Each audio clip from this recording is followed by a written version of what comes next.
পবিত্ৰ ভাদ মাহ উপলক্ষে এয়া আৰম্ভ কৰিব লৈছো ভাগৱত পাঠ। তাৰ আগতে ক'ব লৈছো সনাতন মানেনো কি হয়। আজিকালি সততে উচ্চাৰিত সনাতন শব্দটিৰ অৰ্থ ভাগৱতত এই বুলি দিয়া হৈছে যে বিষ্ণুৰ সহস্ৰ নামত শ্ৰী ভগৱানৰ নাম সনাত অৰ্থাৎ সনাতনম হয়। গুণাত্মক দৃষ্টিত শ্ৰী ভগৱান আৰু জীৱাত্মা সনাতন অৰ্থাৎ চিৰকালীন বা শাশ্বত হয়। কিন্তু শ্ৰী ভগৱান সনাতনম অৰ্থাৎ সনাতনসকলৰ সৰ্বশ্ৰেষ্ঠ। জীৱাত্মা নিঃসন্দেহে সনাতন হয়, কিন্তু সনাতনম নহয়। শ্ৰেষ্ঠজন হ'ল শ্ৰী ভগৱান। কাৰণ জীৱ এই অশাশ্বত অৰ্থাৎ ক্ষণভংগুৰ জগতত পতিত হয়, কিন্তু ভগৱান পতিত নহয়। সেইবাবে সনাতন শ্ৰী ভগৱানৰ মাত্ৰাৰ দৃষ্টিত ভিন্ন হয়। আনহাতে সন শব্দ দানৰ অৰ্থতো ব্যৱহাৰ হয়, অৰ্থাৎ যেতিয়া ভক্তই শ্ৰী ভগৱানক নিজৰ সৰ্বস্ব দান হিচাপে অৰ্পণ কৰে, তেতিয়া শ্ৰী ভগৱানে তাৰ পৰিৱৰ্তে নিজকে ভক্তক অৰ্পণ কৰে। ভাগৱত গীতাত ভগৱান শ্ৰীকৃষ্ণই কৈছে যে ইয়ে যথা মা প্ৰপদ্যন্তে, অৰ্থাৎ যি যেনেকৈ মোক মোৰ ওচৰত নিজকে সমৰ্পিত কৰে, তা ন তথা এব ভজামি, অৰ্থাৎ তেওঁলোকক তেনেদৰেই মই পুৰস্কৃত কৰোঁ। পৰম পুৰুষ পৰমেশ্বৰ ভগৱানক তেওঁৰ নিৰ্বিশেষ নিৰাকাৰ ব্ৰহ্মজ্যোতি ৰূপত আৰু পৰমাণুৰ পৰা বিশ্বব্ৰহ্মাণ্ডৰ সকলো বস্তুতে বিৰাজমান সৰ্বব্যাপী পৰমাত্মাৰ ৰূপত আংশিকভাৱেহে উপলব্ধি কৰিব পাৰিব। কিন্তু কেৱল শুদ্ধ ভক্তসকলেহে তেওঁক সম্পূৰ্ণৰূপে উপলব্ধি কৰিব পাৰে। ফলস্বৰূপে সকলোৰে সাধনাৰ লক্ষ্য হ'ল শ্ৰীকৃষ্ণ। তথাপি যাৰ যেনে অভিৰুচি সেইমতে বিভিন্নভাৱে শ্ৰী ভগৱানক লাভ কৰে। কোনোজনে হয়তো ভগৱান শ্ৰীকৃষ্ণক পৰমেশ্বৰ ৰূপে, কোনোজন ভক্তই হয়তো ব্যক্তিগত বন্ধু ৰূপত, কোনোজন ভক্তই আকৌ নিজৰ ৰূপত, আকৌ কোনোবাজন ভক্তই হয়তো নিজৰ প্ৰেমিক ৰূপত ভগৱানক পাবলৈ বিচাৰে। তেওঁৰ প্ৰতি থকা প্ৰেমৰ গভীৰতা অনুসৰি বিভিন্নজনে তেওঁক বিভিন্নভাৱে ভজনা কৰে আৰু ভগৱানেও সেই ভক্তসকলক বিভিন্নভাৱে সঁহাৰি জনায়। সংসাৰত দুখন মহত্বপূৰ্ণ কৃষ্ণ কথা প্ৰচলিত আছে। এখন হ'ল শ্ৰীমদ ভাগৱত গীতা আৰু আনখন হ'ল শ্ৰীমদ ভাগৱত। শ্ৰীমদ ভাগৱত গীতা হ'ল কৃষ্ণ কথা, কাৰণ এইখন ভগৱান শ্ৰীকৃষ্ণৰ শ্ৰীমুখৰ পৰা ওলাইছিল। আনহাতে শ্ৰীমদ ভাগৱত এইবাবে কৃষ্ণ কথা হয় কাৰণ ইয়াত শ্ৰীকৃষ্ণৰ বিষয়ে কোৱা হৈছে।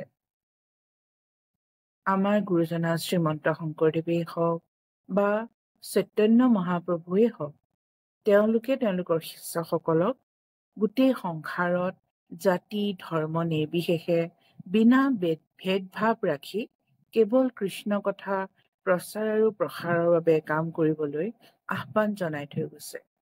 কাৰণ কৃষ্ণ কথাৰ দিব্য শক্তিয়ে সকলোকে এই ভৌতিক জগতৰ কলুষিতাৰ পৰা ৰক্ষা কৰি ৰাখিব পাৰে। আমি মনুষ্যবিলাকে সকলোৱে কাহিনী আদি পঢ়াৰ প্ৰতি সদায় আগ্ৰহী হয়।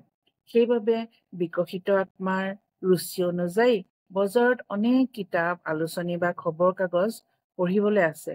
কিন্তু এই সাহিত্যবোৰ এবাৰ পঢ়াৰ পাছত ইয়াৰ সোৱাদ বাহী খাদ্যৰ দৰে হৈ যায়। একো নতুনত্ব নাইকিয়া, সোৱাদহীন। সাধাৰণতে খবৰ কাগজ এখন 1 ঘণ্টাৰ ভিতৰত পঢ়া হৈ যায় আৰু পাছত সেয়া পেলনীয়া সামগ্ৰীহে হৈ পৰেগৈ। অন্য সকলো লৌকিক সাহিত্যৰ অৱস্থাও ঠিক এনে হৈ পৰে। তথাপিও কেতিয়াও শ্ৰীমদ ভাগৱত গীতা আৰু মদ ভাগৱত এই দুখন প্ৰাচীন গ্ৰন্থ পুৰণি হোৱা নাই। বিদ্বান আৰু ভক্তসকলৰ বাবে এয়া চিৰনবীন হয়। ভাগৱত গীতা আৰু শ্ৰীমদ ভাগৱতৰ দৰে দিব্য সাহিত্যৰ সৌন্দৰ্য এনে মোহনীয় যে এয়া কেতিয়াও পুৰণি হৈ নাযায়। এই সংসাৰৰ সভ্য মানৱ জাতিয়ে যোৱা ৫,০০০ বছৰ ধৰি এই সাহিত্য পঢ়িয়ে আছে, তথাপি কেতিয়াও প্ৰাচীন হোৱা নাই। বিদ্বান আৰু ভক্তসকলৰ বাবে এয়া চিৰনবীন হয়। সেইবাবে ভাগৱত পঢ়োতে দেখা পোৱা যায় যে বিদুৰৰ দৰে ভক্তই যি স্বচক্ষে কৃষ্ণক আৰু তেওঁৰ লীলাসমূহ দেখিছিল, তথাপি আকৌ বাৰে বাৰে কৃষ্ণ কথা কবলৈ কিদৰে উদ্ধৱ আৰু মৈত্ৰেয় মুনিক অনুৰোধ কৰিছিল। একেধৰণৰ কথা এষাৰ শ্ৰীল সূত গোস্বামীক উদ্দেশ্য কৰি নৈমিষাৰণ্যৰ শৌনকৰ লগতে আন সকল ঋষিয়ে এনেদৰে কৈছিল: বয়ম তু ন বিতৃপামা উত্তম শ্লোক বিক্ৰমে য়শস্বিন্না ত্বম ৰস জ্ঞানম স্বাদু স্বাদু পদে পদে। উত্তম শ্লোকৰ দ্বাৰা যিজন কৃষ্ণৰ গুণগান কৰা হয়, তেওঁৰ অলৌকিক লীলাৰ বিষয়ে অনবৰতে শুনি থাকিলেও কেতিয়াও হেঁপাহ নপলায়। কৃষ্ণৰ লগত যিসকল ভক্তৰ এটা অপাৰ্থিৱ সম্পৰ্ক গঢ়ি উঠিছে, তেওঁলোকে ভগৱানৰ লীলা বৰ্ণনাৰ প্ৰতিটো পদতে অমৃতৰ সোৱাদ লাভ কৰে। আকৌ অৰ্জুনে শ্ৰীকৃষ্ণক কৈছে: বিস্তৰেণ আত্মনা যোগম বিভূতিম স জনাৰ্দনা ভূয় কথয় তৃপ্তি শ্ৰীণত নাস্তি মে অমৃতমা। হে জনাৰ্দন, আপুনি অনুগ্ৰহ কৰি আপোনাৰ বিভূতিসমূহ আৰু যোগবলৰ বিষয়ে দুনাই বিস্তৃতভাৱে কওক। আপোনাৰ বিষয়ে শুনি শুনি মোৰ দেখোন আমনি নালাগে, কাৰণ আপোনাৰ অমৃতময় বাণী যিমানেই শুনো সিমানেই শুনি থাকিবৰ মন যায়। অমৃতৰ প্ৰসংগত এই কথা ক'ব পাৰি যে কৃষ্ণৰ লগত জড়িত যিকোনো বৰ্ণনাই অমৃততুল্য। পোনপটীয়া অভিজ্ঞতাৰে এই অমৃত প্ৰত্যক্ষভাৱে লাভ কৰিব পাৰি। আধুনিক গল্প, উপন্যাস, ইতিহাস আদি ভগৱানৰ দিব্যলীলাৰ বৰ্ণনাতকৈ বেলেগ হয়, কিন্তু এই কথাতেই বেলেগ হয় যে জাগতিক গল্পসমূহ শুনি থাকিলে আমনি লাগে, কিন্তু কৃষ্ণৰ কথা শুনি থাকি কেতিয়াও আমনি নালাগে। কেৱল এই কাৰণেই সমগ্ৰ বিশ্বৰ ইতিহাস ভগৱানৰ অৱতাৰসমূহৰ বিভিন্ন লীলাৰ বৰ্ণনাৰে ভৰি আছে। পুৰাণসমূহে হ'ল প্ৰাচীন কালৰ ইতিহাস, য'ত ভগৱানৰ বিভিন্ন অৱতাৰসমূহৰ লীলাৰ বৰ্ণনা দিয়া আছে। এনে পাঠ্যবস্তু বাৰে বাৰে পঢ়িলেও তাৰ নতুনত্ব কেতিয়াও হেৰাই নাযায়। যিমানেই পঢ়া হয় কৃষ্ণ কথা, সিমানেই যেন মনটো পৰম আনন্দত বিভোৰ হৈ থাকে। শ্ৰীমদ অৰ্থটোৱে হ'ল সুন্দৰ আৰু ভাগৱতৰ অৰ্থ হ'ল ভগৱান। ভগৱানৰ বৰ্ণনা, তেওঁৰ ভক্তসকল, তেওঁৰ নিবাস স্থান, তেওঁৰ লীলাসমূহ, যাৰ বৰ্ণনা কাণখনৰ বাবে যেন অমৃত তুল্য হয়, সেই শ্ৰীমদ ভাগৱতত সংগ্ৰহ কৰি কাব্যৰূপ দিছিল বেদব্যাসদেৱে। ইয়াতে সংগ্ৰহ কৰাৰ অৰ্থটো এয়াই যে এই গ্ৰন্থ হ'ল কোটি কোটি বছৰ পুৰাতন।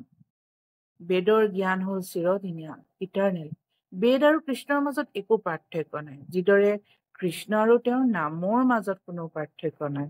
দুয়ো একে, চিৰদিনীয়া, ইটাৰনেল। এই জ্ঞান প্ৰথমে বাণী ৰূপত প্ৰকাশ পাইছিল আৰু গুৰু শিষ্য পৰম্পৰা ৰূপত এই জ্ঞানৰ ব্যাপক বিস্তাৰ হৈছিল। দ্বাপৰৰ শেষত যেতিয়া ব্যাসদেৱে অনুভৱ কৰিছিল কলিযুগত মনুষ্যক এই জ্ঞানৰ অত্যন্ত প্ৰয়োজন হ'ব, তেতিয়া নাৰদৰ পৰামৰ্শত ব্যাসদেৱে ইয়াক লিপিবদ্ধ কৰিছিল। দ্বাপৰৰ শেষত যেতিয়া প্ৰভু কৃষ্ণ এই পৃথিৱীৰ বাবে অদৃশ্য হৈছিল, তেতিয়া বিদ্বান ঋষিমুনিসকলে গম পাইছিল যে কলিয়ে প্ৰৱেশ কৰিলে, ফলত এতিয়া কলিযুগৰ মানুহ অল্প আয়ুৰ হ'ব, মানে জীৱনৰ আয়ুস কম হ'ব, সদায় অশান্তিত থাকিব, মন্দ বুদ্ধিৰ হ'ব, আধ্যাত্মিক স্তৰ বহুত তলখাপৰ হ'ব। কলিযুগৰ মানুহৰ আধ্যাত্মিক উত্থানৰ বাবে এই অমৃত সম ভাগৱত কথাৰ প্ৰয়োজন হ'ব বুলি অনুভৱ কৰি দ্বাপৰৰ শেষত আৰু কলিৰ আৰম্ভণিত নৈমিষাৰণ্যত ৮০,০০০ ঋষিমুনি একেলগ হ'ল।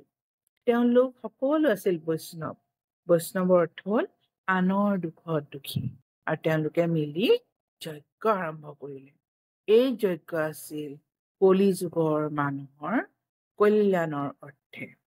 এতিয়া যজ্ঞ পাতিছে, কিন্তু যজ্ঞটো বলি দিব লাগিব। এই যজ্ঞত কি বলি উৎসৰ্গিত কৰা হ'ব? তেতিয়া ঠিক হ'ল যে শ্ৰৱণকে বলি হিচাপে উৎসৰ্গিত কৰা হ'ব।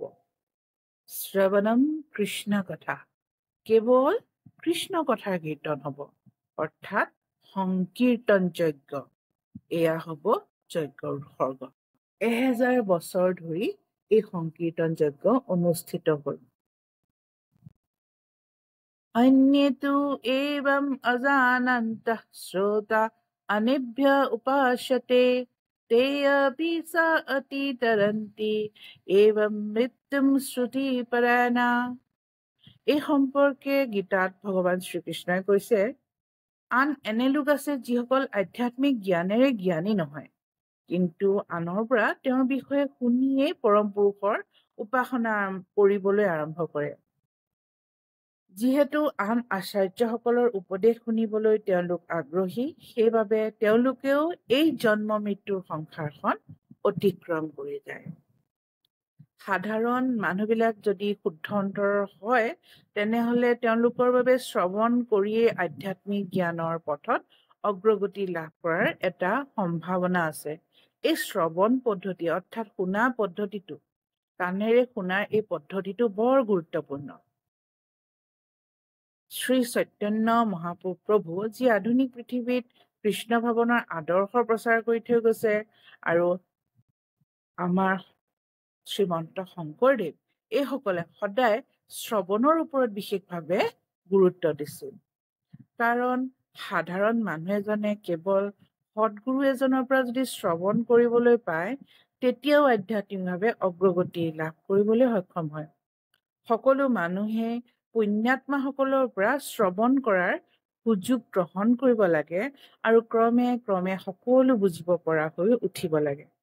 যদিও সাধাৰণ মানুহ এজন প্ৰায় এজন তথাকথিত দাৰ্শনিকৰ সমান পাৰদৰ্শী নহয়, তথাপি এজন নিৰ্ভৰযোগ্য গুৰুৰ পৰা শ্ৰদ্ধা সহকাৰে শ্ৰৱণ কৰাটোৱে তেওঁকে জড়জাগতিক জীৱনটো অতিক্ৰম কৰি পৰমেশ্বৰৰ ওচৰলৈ অৰ্থাৎ নিজৰ ঘৰখনলৈ উভতি যোৱাত সহায় কৰিব পাৰে।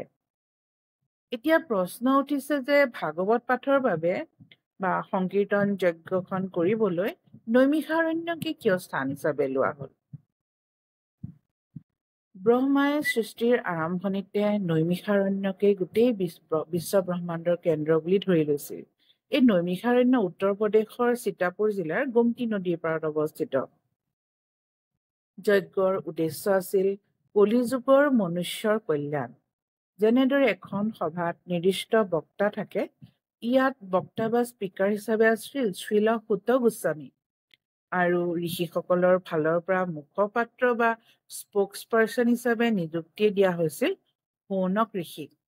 ঋষিসকলে শ্ৰীল সূত গোস্বামীক শৌনক ঋষিৰ দ্বাৰা 6টা প্ৰশ্ন সুধিছিল। সমগ্ৰ ভাগৱত গ্ৰন্থখন আচলতে এই 6টা প্ৰশ্নৰ উত্তৰ আৰু ইয়াৰ বহুল ব্যাখ্যা।